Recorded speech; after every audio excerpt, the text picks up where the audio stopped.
Hello everyone, good morning. Oh my god, I'm so excited to be here.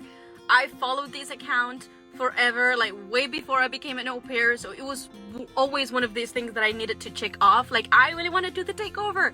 So I'm finally here and I'm gonna be with you for the next couple days. It took me a while to post stories. I'll let you know later what happened, but I'm finally here and I'm gonna be here for the next 3 days, like Tuesday, Wednesday, Thursday. And well, I'm so excited to be here. I'm gonna introduce myself so you can know a little bit more about me and we can just be together and I can help you throughout this takeover, which is like really interesting. And well, I'm just gonna get started. Hi there, I'm Zane, I'm 24, I'm from Spain, España. And the thing that it's, to be honest, Zane is not my real name. But the thing is that my name is from like a really tiny region up north in Spain called Basque Country. They have their own language. Something that people don't know is that we have 4 languages in Spain.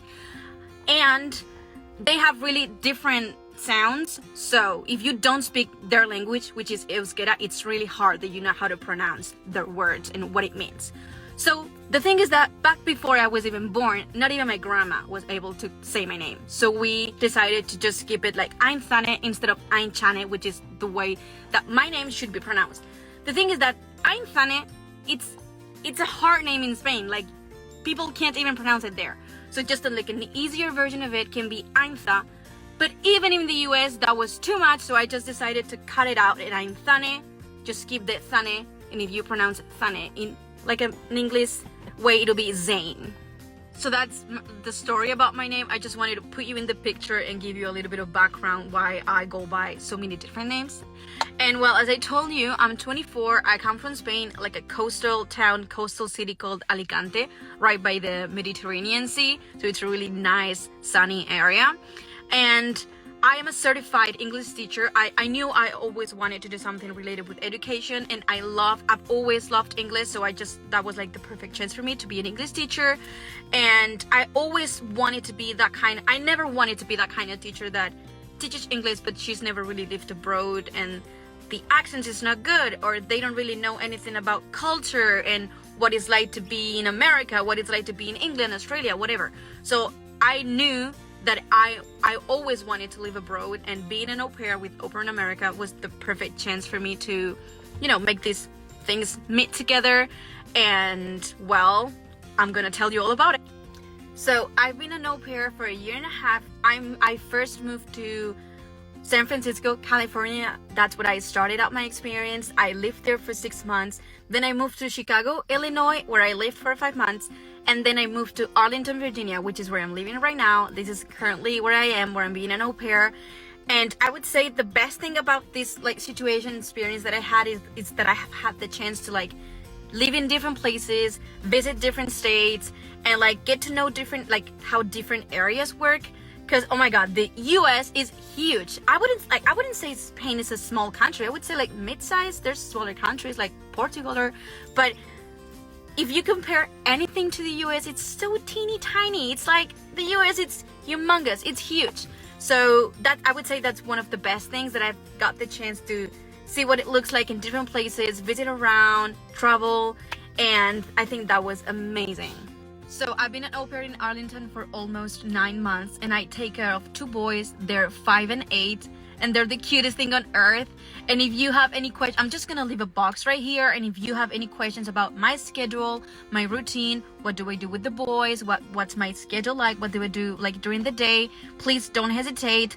And as I said, I'm really happy, I'm absolutely delighted to be here. This was really important for me to finally make the decision to be an au pair, so I'm happy to help. And now I'm gonna run to the gym and I'm gonna just let the stories spread. And please don't hesitate, feel free to ask me any questions, and as soon as I'm back, I'll start replying to your messages and we can start interacting with each other. And I'm so excited, I'm really happy. I hope you all have a good day, and I'll just get back to you in a couple of hours and we can just get this started. Bye. Hello, I'm back, and this is a really good question. Thank you so much. What's your schedule like? And I love your videos. Thank you. I think I was born to talk. Anyways, well, it depends on the day because different days demand different things, but my alarm goes off at 7, so I work in the morning from 7:30 to 8:30, and within that hour, my responsibilities include preparing breakfast for the boys, preparing their lunch boxes for school, making sure like once they're downstairs, they eat their breakfast, they get ready on time, they brush their teeth. Like they do all of that with enough time to take the bus, because they take the bus. I don't have to drive them to school anymore. And I just make sure they get out of the door by the time they have to get out of the door. Then I have a break until 4. That's why I'm here talking to you. And then I work from 4 to 8, 8:30. But on Thursdays, I work until 10 because it's like the date night for my host parents, and they like go for dinner or something. And then I'm off during the weekends. Well, to be honest, unfortunately, I never got to do the orientation course because when I first came, I've been here for like a year and a half, a little extra, than a little more than a year and a half. Because of COVID, they were not doing it, but they retook it a little after I got here. And as far as I'm concerned, it's a great opportunity because it's free, it's already included.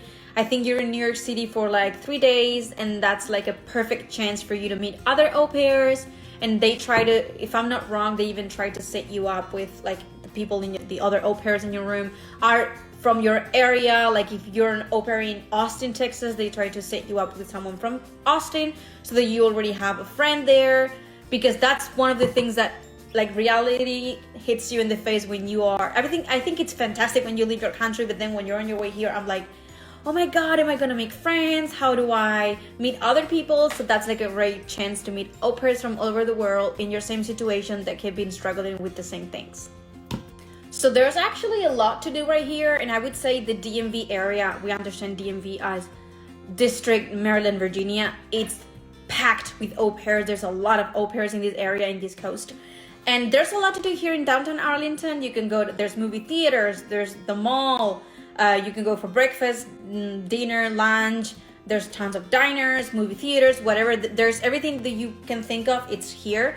But I tend to go downtown DC because it's not that far. Like it takes me, with the bus and the metro, it takes me like 35 minutes max.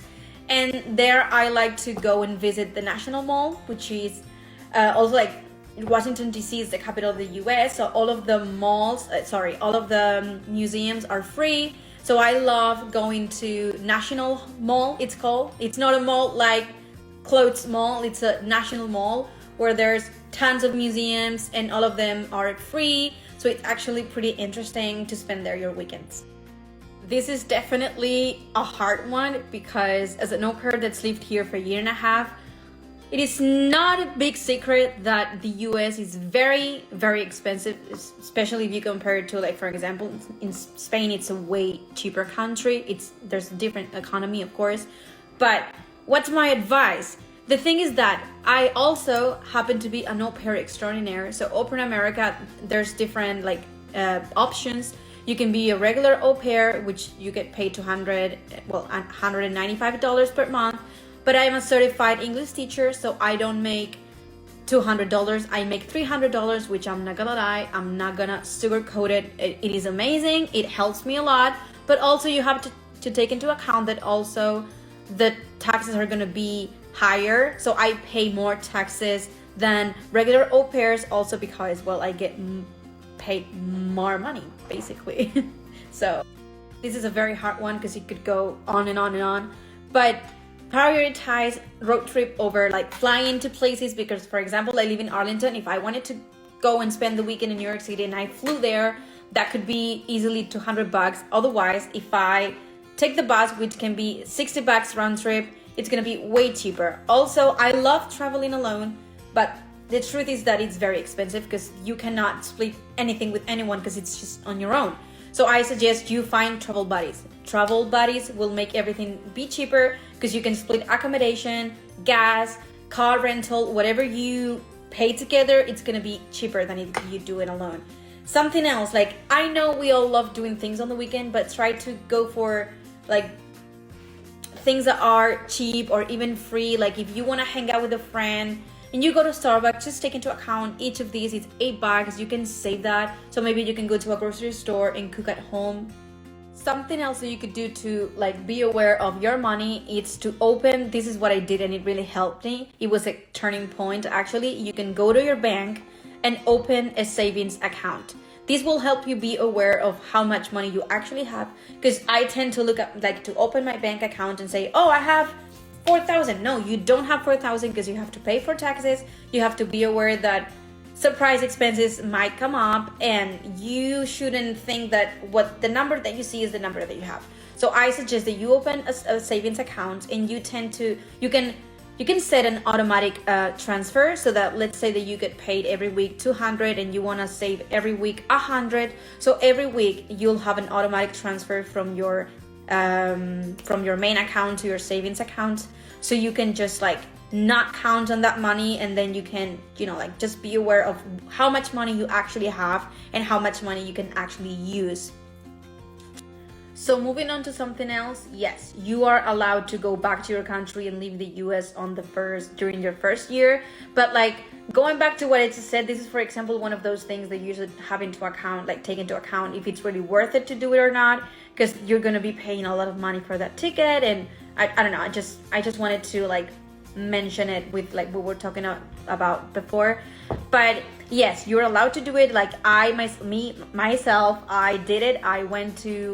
I went back to Spain for Christmas, well, a little after Christmas, like for New Year's Eve, and I did visit my family, and it was great, because actually like 2 years might be too long. Anyways, yes, you can do it, but during the second year you can only go to like countries like Canada, Mexico, and there's some territories like Puerto Rico, Bahamas. And if you have any questions regarding this matter, just reach your LCC and they'll let you know, because I know it depends on your country and your state and everything. Yes, we all know that there's some requirements that you need to have in order to get your certificate, and one of them is that you need to have your credits. So going to college is one of the ways to get it. For example, I'm on my second year, but I've never done the college thing. On my first year, I went to Salt Lake City in Utah for an open weekend, which is like a great way to make friends and also travel while you are getting your credits done. So I went to Salt Lake City. We did, in fact, I might leave a picture here, the East High, the High School Musical, high school. We visited that. That's a way. You can always take an online course.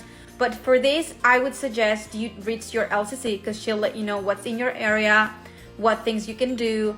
But yes, you can go to college. That's one of the things. You always have to talk to your host family so you can agree on something that will work with your schedule. And, you know, like both parts talk about it, and you can come to a conclusion and choose what's best for you. So that's what I did for my first year. But during my second year, I didn't do an open weekend, and I didn't go to a college either. I took an online course. It's it's TEFL, which is people often think it's TOEFL as the test of English as a foreign language. That's like an exam, just like Cambridge and IELTS and all of those. This was like a course that like it's meant for teachers, like to be a teacher, to be able to teach English.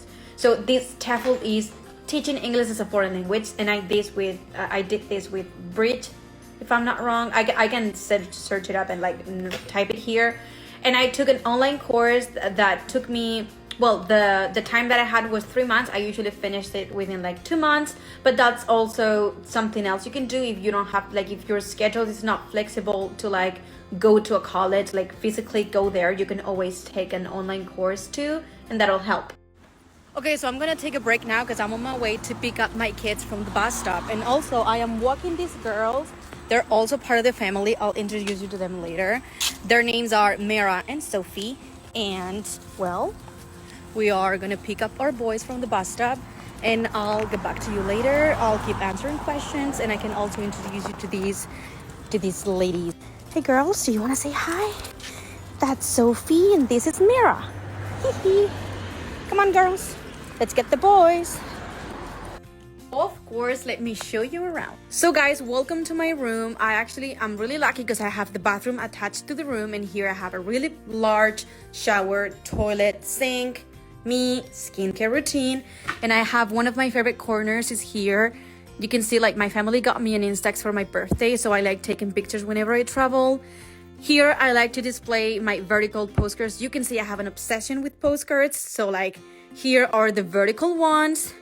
Here are the landscape ones, and I basically ran out of space in both, so I'm trying to figure out how to fit them in this wall right here.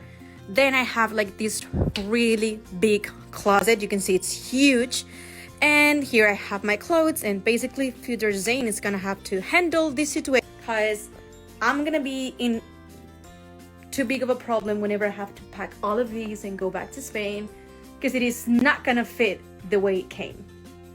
So here I have my nightstand, and if we turn around, I think this is the most international thing ever, and this is meant for clothes that are not dirty enough to go in the laundry basket, but dirty enough to not go in the closet. Here I like to keep this is my Puerto Rican corner. I'm still working on it. That's New York corner. I'm still working on it. And here I keep some souvenirs. You can see she is a Swiftie, and I have these little cups from glasses from Puerto Rico, and I like to collect the mugs, like the Starbucks mugs from the places that I've lived in. It's actually hard to draw the line between Virginia and DC. That's why I got both, because I live in Virginia, but I pretty much hang out in DC, California, and Chicago. And well, I have a TV. This is my desk where I study or use my computer. I actually have some French homework that I need to get done with. Okay, here's my bed, and that plate, I bought it in Arizona when I did the Route 66, and this is a plate for every state I've held the driver license in. So California, Illinois, and Virginia.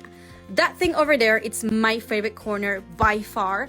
And here we have a scratch off map of the US. So whenever you've been to a state, you have a thingy, you scratch it off and it reveals a picture. And I have actually random stuff, like this is Alicante, this is where I'm from. This is Alicante too. I like keeping these patches that I don't really know what I'm gonna do with them once I'm back in Spain, but the good thing is that I have them, and I'll figure that out eventually. I don't know, like these from when I saw the solar eclipse, Krispy Kreme donuts in New York City. That's the Nationals team, baseball team.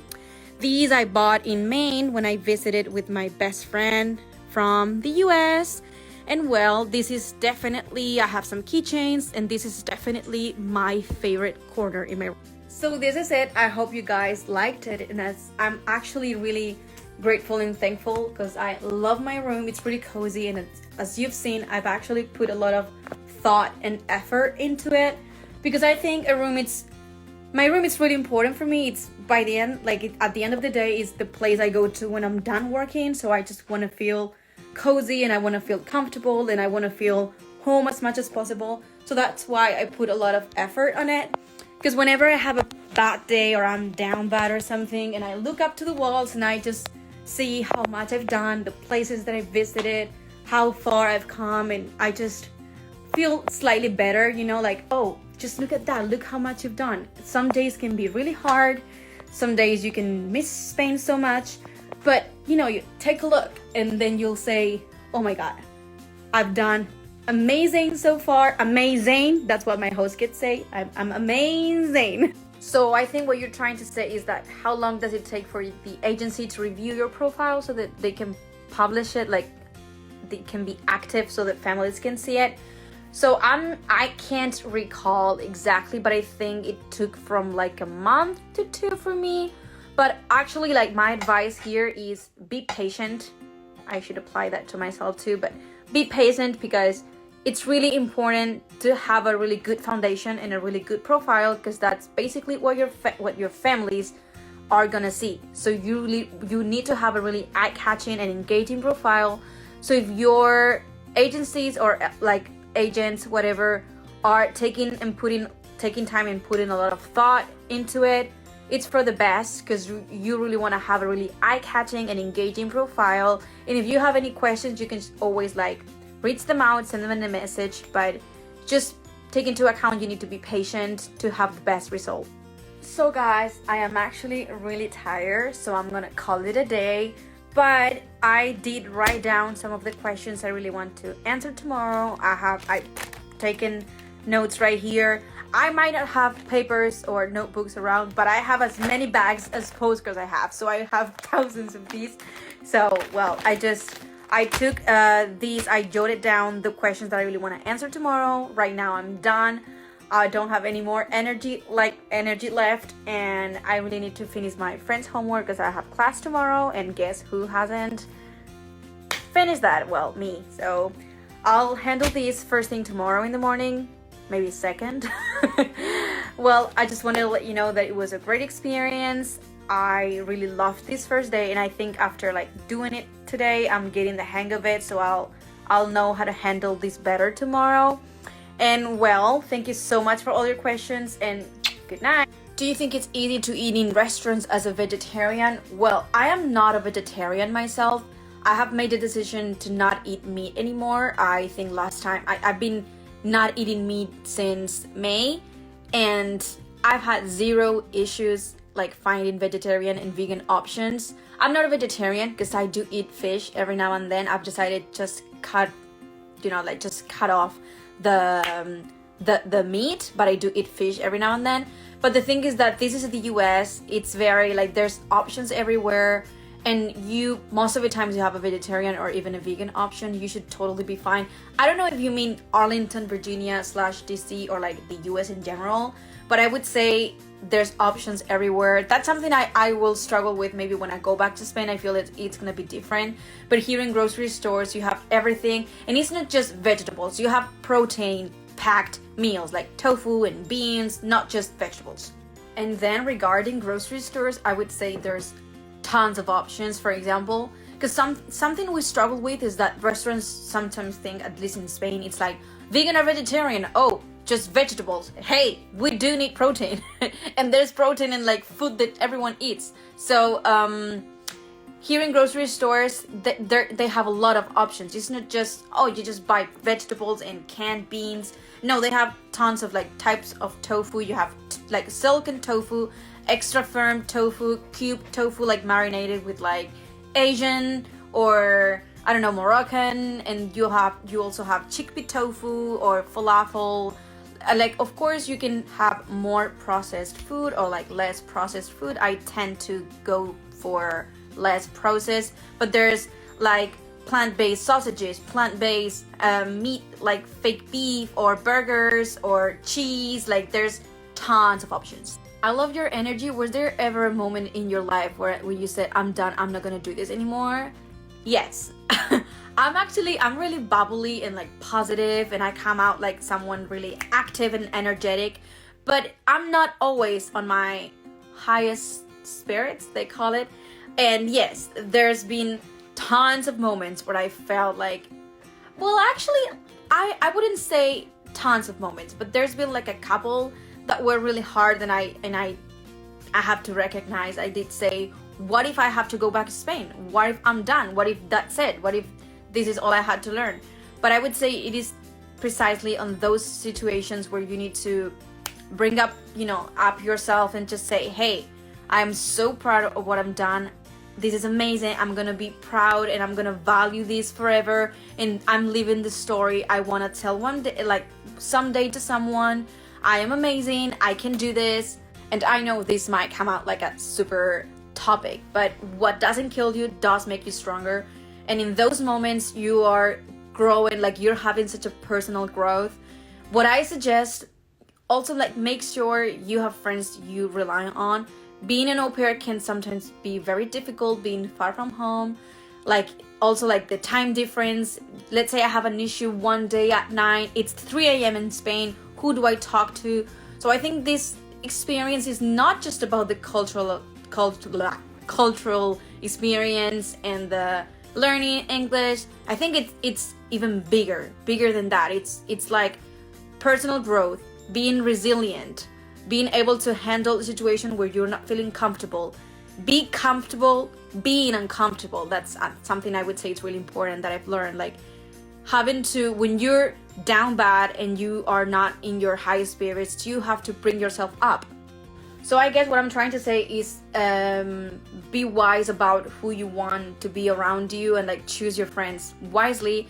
Make sure they are people that you can rely on, that they can give you a shoulder to cry on when you need help, because that's something that's been really essential for me. Like, when I've had an issue and I've had people around me that I can trust, that I can talk to, that they can just be all ears and listen to you and support you, because sometimes we might have a difference with our family and we don't know them yet that well, or we're new to the country, so we don't feel confident enough to like tell them that we're not comfortable about something or that we want something to change. So it's really, really important that you have friends to talk to. And if, you know, like, I hope it's not, but if there's a situation where you don't really have someone to talk to because you're new, you haven't made any friends yet, I would just say you can talk to me if you want, but like, everything will be fine. Everything will be okay. Okay, now I'm gonna have to get going. I don't have any more time right now because I have my friend's class that I need to attend to. But as I said yesterday, I wrote down some of the questions that I think some of these are really interesting, but I just don't have the time to put the thought onto it right now. Like, for example, what are the 5 most important things to ask your host family? Or how was your matching process? Or what about like friendships and making connections? There's a lot of interesting questions that I just don't have the time to answer right now. But I did write them down. And if there's any questions that you ask that I have not answered, because for example, I know the stories, like yesterday's stories, like the ones in the morning are about to expire and then I'll lose the questions. So please, I'm gonna leave another box right here. Feel free to ask them again and I'll try to answer them now. And as I said, there's really important and interesting questions here, but I want to do it when I have the time that it needs. And I'll be back in a couple hours. Hello, I'm back. I'm so sorry. The gardener happened to be here and he was mowing the grass and there was a lot of noise, so I couldn't really record. So there's one of the questions I really wanted to answer is, how do you get the kids to like you? This is really important, especially at the beginning, because you don't know them, they don't know you, and you're gonna be spending a lot of time together. So I suggest you talk, if possible, to the previous au pair, and you can ask her or him what they used to do with the kids, like what are they like, etc. Also, I recommend that you spend time with them, especially at the beginning. This might be hard because I know you don't really know them, and you know, like you feel like out of your comfort zone because you don't really know that family and those kids. But at the beginning, it's when you really have to build that foundation because you're going to be spending a year up to 2 with that family. So even though you're off, like I suggest you spend the weekend with them, or like a Saturday or a Sunday, you have brunch, you have dinner, so you can get to know them better and they can get to know you better. So kids want to be seen, want to be heard, want to, you know, like they want to know you're paying attention. Just think about when you were a kid and it was really important that an adult was like really paying attention to what they were saying. So find something that they like and share it with them. Like for example, if your host kids love soccer, Pokemon, my host kids happen to love Bluey or like cats. So I have a cat in Spain and I usually constantly like tell them about my cat, how my cat is doing, if my mom sends me a video from Spain or whatever, and share things with your host kids. Like they want to be seen, they want to be heard, and they want to feel that whatever they're saying or doing, it's also important to you. If they're playing, look at them. If they're talking to you, just pay attention to them. And also you can talk to your host family about this. Like you can suggest an activity to do over the weekend, or you can let them know that you're really trying to build a stronger connection, and I'm sure they'll be more than happy to help. Okay, so next really important question is 5 most important questions to ask your host family. Okay, beforehand, I'm just gonna say it is really hard to narrow these down to like just 5, and it's very likely that I say 5 and there's one that I didn't come up with while I was thinking about the answer. But I'm gonna talk about my experience, about what's important for me, but it's very likely that you are thinking about something that I might not even mention it. This is really hard to narrow it down, but I'm gonna give you my peace of mind. So for me, one of the most important things, please do not forget to ask about these, is expectations and type of relationship they wanna have with the au pair. This is really important. Like, do they want the au pair as someone that's gonna mainly work with the kids? Do they want to build a relation, like a genuine relationship with the au pair and bring them in the family and like make them feel part of it? Something else you should always ask about is vacation and like vacation with family. So are you going to be joining them for their holidays, or is just like a family thing, which is like something we have to respect. But if you are expecting to go with them, ask about it. Don't be afraid or like don't be shy, just say it. Like, it is better that you ask them a question and they say no, and then you already know and you can make a decision if you want that type of family or if you don't want that type of family. So you know what they say, better safe than sorry. It is better that it takes you longer to go through the interviews and find a family that you really want and meets your expectations. So if it's really important for you to find a family that wants to spend extra time with you and wants to take you on holidays, take your time that it needs to find that right family, and don't say yes just because you feel pressure. If that's important for you, try to get it. Okay, car situation, ask about the boundaries, the curfew, the limits. So if do you have to bring the car back by a certain time? Is there a limit that you cannot cross, like a certain amount of miles around your area? Can you take the car to a different state? Can you do road trips? Can you give friends a lift? Like, can someone that's not you get in the car? That's something you should ask. And for example, right now, I don't have my own car. There's 2 cars and 3 adults, so I have to ask for permission, but pretty much they're always okay with it. But that's true. The thing is that I do have to ask. If it's really important for you to have your own car so that you feel totally independent and you don't need to constantly be asking them, hey, can I use the car? And you just want to do it, make sure before matching that the family is gonna offer a car that it's for you to use and that you're not gonna have to be asking about it. Okay, I suggest you do not forget to ask this question, and if possible, try to always talk to the previous au pairs. This is really important. I understand that you might be the first au pair that that family might have never been a host family. This is their first try, and might be your first try. But generally, there's tons of families that have had au pairs previously. So if that's a possibility, I would always try to reach that au pair. And I'm not gonna say that every time they say no or that there isn't an au pair, it's gonna be a red flag. But generally, families should be okay giving you the previous au pair details, because if their experience have been great, they shouldn't have a problem or an issue putting you in contact with them. And just generally, they're okay with that, so try to contact the other au pair. Something you should also discuss about is the situation of having friends over. I totally understand and respect any family, because I know there's families that don't want to have strangers over, but at the end of the day, this all comes to the same. This depends on what you want and what you are up to accept. If it's something that you really need, and if you want to have that's something I like. If you want to have friends over, you want them to come and visit every now and then, maybe have an overnight with you on a Friday or on a Saturday, you should ask your family about that. Are they comfortable with you bringing friends over? Can they stay? Can they not? It depends if they're female or male. You have to talk to your host family about these and go with your guts. If it's really important for you to have friends over and that they give you the freedom to bring another au pair friend, then make sure you find a family that will allow that thing, because it's important for you. This is a really good one, and I could get $1 for every single time I've said this is a really important one. But how do I know if it's the right host family? I know this might come out like something like, oh, I knew that, thanks for nothing. But be yourself. Be yourself, be honest, and most important, go with your guts. I know this is something that everyone might tell you, but go with your guts. Listen to what you're feeling, feel your belly, and let it talk to you, because our body can talk to us.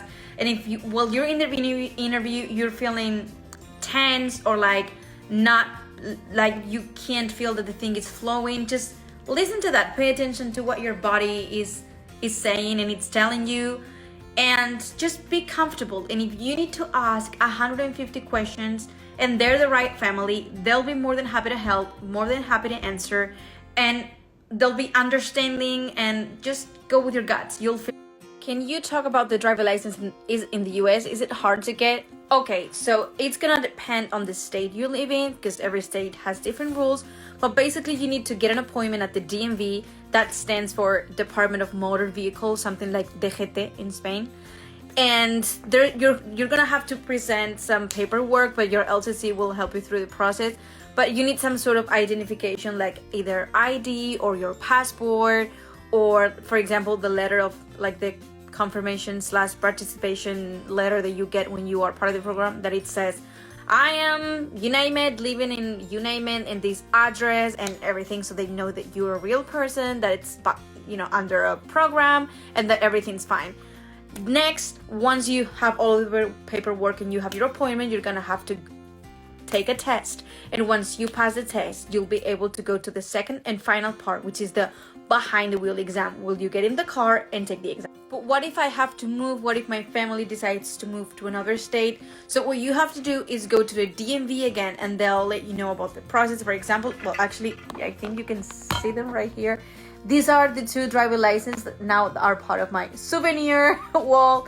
So this one is from when I lived in California, and that one, when they issued it, I could have it for 10 years, like 10 years. I'm not even gonna be in the US for 10 years, but I could, it could be up to 10 years.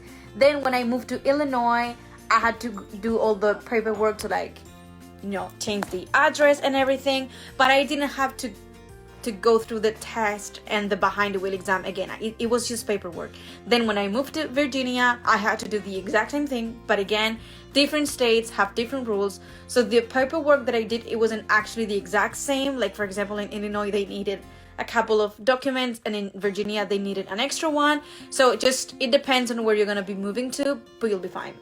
Any tips on how to create an engaging and effective profile for the families? Yes, there's many. First of all, be yourself. It is not a job. It is a job. Don't get me wrong. It is a job and you have to be professional, but don't take it like that kind of job interview where your boss is not really going to be living with you and they just want to know how professional you are because they want to hire you to get the best result. This is a very special job that you're going to be living with your bosses. So it is a job, but it is not in that way. It is not only about how professional you are, but about who you are as a person.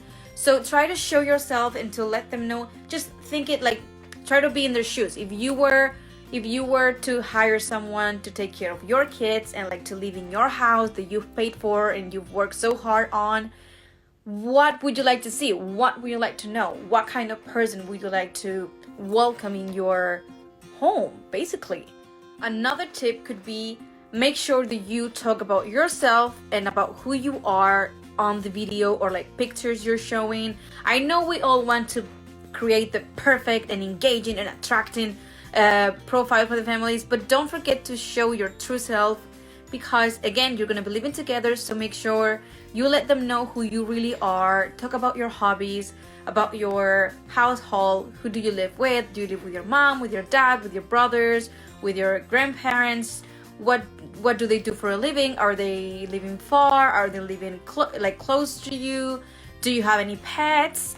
What do you do for a living? Do you have what's your educational background? You pretty much they pretty much want to try to know as much as possible about the person they might hire, the person they might choose. So it's a question of being sure of who you want to choose to live with you. How was your matching process? Do you have any advice to share? I have plenty, my friend. I have plenty. So as I told you, I'm from Spain, so I did everything with Club RCI. I'm gonna write it down around here after. And they are amazing. They helped me throughout, during the process. So anytime I had a question, they were there to help me. And it can be exhausting because when you're in your home country and you've decided that you want to be an au pair and you've worked on your profile and you're about to interview with families, you are dying to come. You are really excited and you just want to try to find the best possible family. The sooner the better. And you can be way too excited that you don't really pay attention to stuff. Like, as someone that's been in the US for a year and a half, my suggestion is that you take your time and be patient, because it is actually better to take longer but love the family and be sure. So someone also asked me about how long did it take me to find a family, and the thing is that I had a little bit of an issue. I would say overall 2 months, but I did find a family within my first 3 weeks or a month. But this family had an issue and they had to drop the program, so I had to basically go into a rematch because the family wasn't part of the program anymore, and I had to find a different family. And that time it took me a little longer also because, let me tell you this, everything happens for a reason. And if you are not quite finding the apple of your eye, or you don't really seem to like one family 100%, it is totally fine. Like, take your sweet time. Don't rush into things. Don't make don't make decisions that you are rushing into them. Just let it flow. Nature never hurries, and just make a wise decision and take as long as you need to make a decision. Oh yeah, my friend, I do have tips about how to make interviews effective. So here's the thing, you might have a really eye-catching and engaging profile, and a lot of families are gonna be interested in you. And the truth is that you might not have the time to interview with all of them. And I mean, you should always get back to them. You should always answer, like take the time to at least write a message. And even if you can't check the profile in that moment, you can let them know that you received the application, like that they're interested in your profile, but that you cannot check the profile that moment, or that you'll do it once you get home, or that if you straight away that you don't like them, let them know. Never just leave them on the hook and don't answer. That's actually not okay. So let's try to respect each other. And either if you can't look at it at that moment, or if you know straight away that you don't want to go with them, tell them, let them know. So once you've narrowed down your options and you've been selective about it, now it's the time to choose what families you want to have an interview with. And I have personally created and mastered a system that actually this really worked for me. And it's like, I got to a point where I had tons of families and I needed to like go through what they offered before actually interviewing with them. So this is something that I did, and it actually worked like a charm for me. I would write down some information in this. Actually, this was the notebook that I used, and I had a system. Like each color meant something. For example, yellow, it was just the family name. Orange was the location. Green was if it was a good thing or that I consider a benefit. Blue was neutral, and pink was like, not my friend. I don't really like that. I'm not enthusiastic about that piece of information.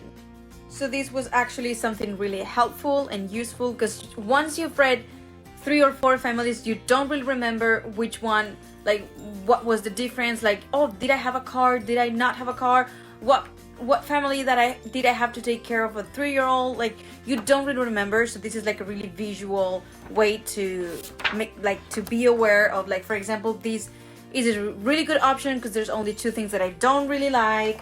This one is a really bad option because there's a lot of things that I don't like. And like, what was, for example, something that I don't like, if it's too far from downtown, that's something I don't really like. What else can be something I don't like? If the kids had to stay home, like if they don't go to school, that's something I was trying to avoid. Something that I liked was I had my own car, I didn't have that many chores, or I don't know, they like to travel and take the au pair with. Okay, so guys, I'm gonna call it a day because I am very tired. It is almost 11 p.m. here, East Coast time. So I'm actually gonna leave another box here because it is like kind of the last day to ask questions, because the takeover only takes for like 3 days. So Tuesday, Wednesday, Thursday. So I don't know how long I'm gonna be able to like answer Thursday's questions. So feel free, and if there's anything you really want me to answer, just do it now. Here are some things that I'm gonna cover tomorrow, like for example, travel. How come I have tons of this one. How come you've been to so many states? So tips for traveling, travel month. Also, making friends. How did you make your first connection? Was it hard to make friends once you got there? What else? This one I'll leave it for tomorrow. But yes, have a good night. How long did it take you to make friends? I'm a little worried about it. Any tips? Okay, so these, like everything, it depends. But for example, I've been here for a year and a half in the US, and I'm still making friends because, sometimes au pairs, you meet an au pair and that au pair is about to leave, or that au pair is rematching, or their family is moving somewhere else. So this is a process that it's constantly on. But any tips to make friends? Okay, so I suggest that as soon as you get to the country, you go to the LCC's meetings, because there you're gonna meet tons of au pairs in your same situation, that pretty much they're gonna live in your area, because generally au pairs, like the clusters, are divided by areas, so it's very likely that you meet people that might live within like a 5-minute walk or a 5-minute car ride. So use those monthly meetings or reach out your LCC and meet friends from your class. One thing that I've seen, and I've been here for a year and a half, so I've seen that a lot. We tend to want to hang out with friends that are from our country or that we share the language. So let me break this down. There's absolutely nothing wrong if you're German, if you want to meet German au pairs or like German speaking au pairs. I'm from Spain. I have tons of friends that speak Spanish, but just don't get too comfortable on like that comfort zone and get out of the box. Be comfortable being uncomfortable, and don't just try to be friends with people that share your language. There's absolutely nothing wrong with that. That's fine, and I get it. We all feel safer and home when we share something like language, but don't forget this is a cultural and like there's a language exchange too. So try to hang out with people that's not from your country or the people that don't speak your mother tongue, because that will help you like broaden your horizons and be open-minded. And again, there's nothing wrong about it, especially at the beginning. I know it's really hard when you first get to your host family and you don't know anyone, you still don't have any friends. But don't get too comfortable speaking and like just speaking your mother tongue and hanging out with people from your country. Just get out of the box.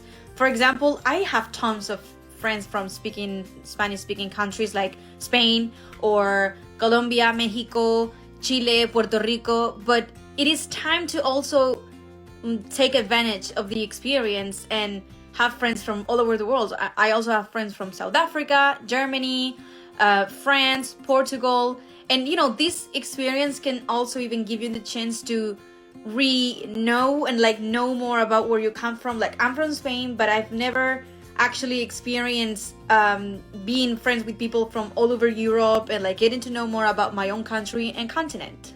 Where do you learn English? Mine is not good, plus I'm shy. Okay, so I'm a certified English teacher, so I have in Spain I have the C1 Cambridge like certificate.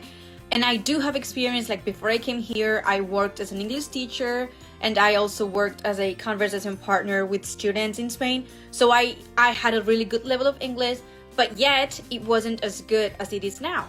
And it was a little bit of a shock for me, because when I moved, I knew that I had a really good level of English, but then you meet people from other countries, like for example, my really good friend from South Africa, Jessica. They had a really good level of English. So even though I knew I had a really good level of English, when I would talk to her, I would realize, oh my God, she has a better level of English. I want to spend time with her. I want to learn. I want her to show me like expressions and stuff. So again, this, has to do with the previous story. Get comfortable being uncomfortable and talk to people from other countries. Practice English. You've traveled a lot. Can you tell more about it? I'm flying soon and I could use some tips. Yes, I have. I'm not gonna lie. I'm not gonna say the opposite. I've traveled a lot, but also like my personal experience, I've lived in 3 different states, so that's giving me the chance to visit around. And for example, when I lived in, this is not updated. I need to scratch off more places. But for example, when I lived in California, we visited Oregon, Utah, Arizona, Oklahoma, Texas, and New Mexico, never mind. Then I moved to Illinois, and then I got the chance to visit like Wisconsin, Missouri, Indiana, Kentucky, and now I'm living in Arlington, Virginia. So I've done, actually like a month ago, I did New England, like up to Maine, but we didn't get to visit Vermont. I've also done Florida. I've also done Puerto Rico and Canada, but there's actually many more coming, and I'm so ready for it. This is a tough one. But I'm a New York girl, so I would say definitely my favorite place ever. In fact, it's the one I've visited the most. I've been to New York right now 5 times, if I'm not wrong, and it is by far my favorite place. I've even been there alone, like I've just gone for the weekend. I love it, but it all depends on, do you want to hike? Do you want to see snow? Do you want to just hang out and go to the beach. It all depends on what you want. For example, my last trip was, if I'm not wrong, yeah, we went to Key West in Florida, and I actually loved that because somehow I didn't feel like I was in the US at all. Apparently, like, that's full of Cubans, and like there's Cuban food and like a Caribbean, more kind of a Caribbean culture, so I loved that. But yes, I'm very simple. I would say New York was my place to check off. I've seen Glee and Spider-Man too many times. Yes, I am not gonna lie, I love my water bottle. Thanks for asking. So it's called the 50 States water bottle, and I got mine on Wondery Outdoors. I'm gonna write it down right after. So as you can see, there's like tiny pictures of different states and like something that's famous or like characteristic from that place. And then it comes with this set of stickers. So once you've been to a state, like for example, I've been to Florida, but you still haven't, done this, you peel it off. La despegas. There's so many phrasal verbs, but you peel it off and then you stick it onto the water bottle, and it's a really cool way to like keep track of the places you've been to. And I don't know, like I love it. I'm actually really happy with it. It is a little pricey, but I do have to say it stays cool forever. The ice cubes last for so long, and it's not only a really beautiful water bottle, but it's also a nice way to keep track of the places you visited, and I love it. I also wanted to show you because the water bottle, the map, or like the stupid amount of postcards and patches I have are not the only things that I use to keep track of my journey, but I also have these like journals that I, like wherever I go, I also buy. I always like to get stickers. For example, this is when I went to Florida and Puerto Rico, like this summer, and I don't think that you're gonna forget the fact that you've been to Puerto Rico, but you might forget how you felt when you were there. So it's not a journal like I write every day about how I'm feeling and I keep track of like every single day. But let's say, for example, here I went to Maine and I have these really cute stickers from Shane and I just write down about whatever. I try to do this when I travel, but if I've had a tough day or I'm really happy because something happened, I write it down because I know I'm not gonna remember, so I like to every now and then go back to it.